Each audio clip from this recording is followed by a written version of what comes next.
Selamat pagi Bapak Ibu, Saudara-saudara yang dikasihi Yesus Kristus Tuhan kita. Sebelum kita memulai aktivitas kita, pekerjaan kita di pagi hari ini, terlebih dahulu kita mau disapa oleh kebenaran firman Tuhan. Pada hari ini, dari surat Paulus kepada jemaat di Kolose, pasalnya yang kedua, ayatnya yang ke-18. Janganlah kamu biarkan kemenanganmu digagalkan oleh orang yang pura-pura merendahkan diri dan beribadah kepada malaikat, serta berkanjang pada penglihatan dan tanpa alasan membesar-besarkan diri oleh pikirannya yang duniawi. Demikian firman Tuhan. Saudara yang terkasih, pernahkah saudara mengikuti sebuah pertandingan? Bagaimana perasaan saudara bila dalam sebuah pertandingan seorang pemenang tiba-tiba gagal atau didiskualifikasi oleh dewan juri karena keputusannya?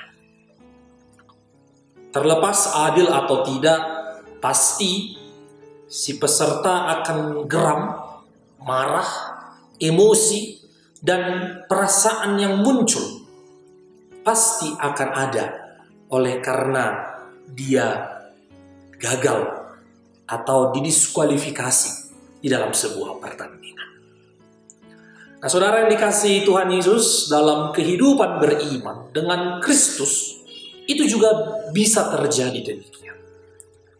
Ketika kita masuk dan berada di dalam kemenangan Kristus, kita malah bisa jatuh, kita bisa gagal ke dalam hal-hal duniawi yang membuat diri kita yang tadinya menang, yang tadinya kita menjadi pengikut Kristus yang setia, tiba-tiba kita gagal.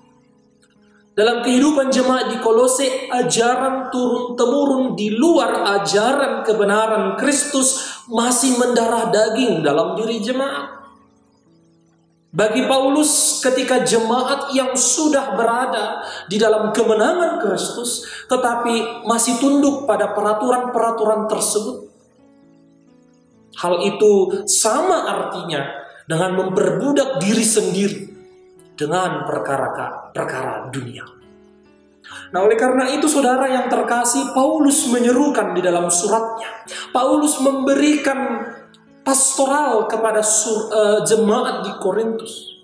Bagaimana mereka yang hidup menang di dalam Kristus tidak membiarkan kemenangan mereka digagalkan. Kalau kita baca di ayat kita ini, di Kolose 2 ayat 18, janganlah kamu biarkan kemenanganmu digagalkan oleh orang-orang yang pura-pura merendahkan diri dan beribadah kepada malaikat. Kata kuncinya, jangan kamu biarkan kemenanganmu digagalkan. Luar biasa Paulus mengatakan digagalkan.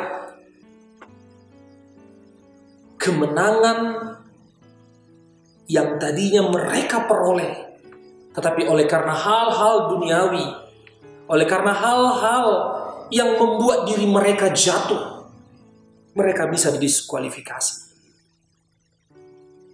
Pertanyaannya, siapa yang menggagalkan? Pihak mana yang menggagalkan kemenangan itu? Pihak yang dapat menggagalkan kemenangan tidak lain adalah mereka yang digambarkan oleh Paulus sebagai orang yang pura-pura merendahkan diri dan beribadah kepada malaikat. Ungkapan beribadah kepada malaikat di sini hendak mengatakan bahwa pihak yang dapat menggagalkan kemenangan jemaat dalam Kristus ialah mereka yang melakukan tindakan di luar Kristus. Menaruh lebih banyak kepercayaan pada kekuatan mental diri sendiri daripada yang semestinya. Hingga mereka sudah tidak mementingkan lagi hubungan Kristus yang adalah kepala. Mereka sudah mengesampingkan Kristus yang adalah kepala bagi jemaat. Oleh karena itu saudara-saudari, melalui firman Tuhan kita di pagi hari ini, kita mau disapa agar kita semakin kuat. kita semakin teguh bertahan sebagai anak-anak Allah yang dimenangkan Kristus. Jangan pernah lengah.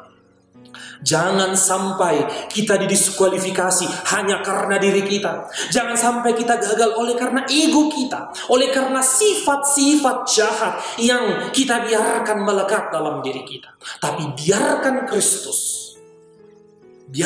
Kristus yang adalah Tuhan dan Juru Selamat berada dalam hidupmu. Biarlah damai sejahtera Kristus itu memerintah dalam hati. Maka hidupmu akan penuh kebahagiaan dan kita akan menjadi pemenang, senantiasa menjadi pemenang di dalam Kristus yang mampu menggagalkan ego kita, menggagalkan sifat-sifat jahat yang ada dalam diri kita, dan kita percaya bahwa Tuhan akan menyertai kita.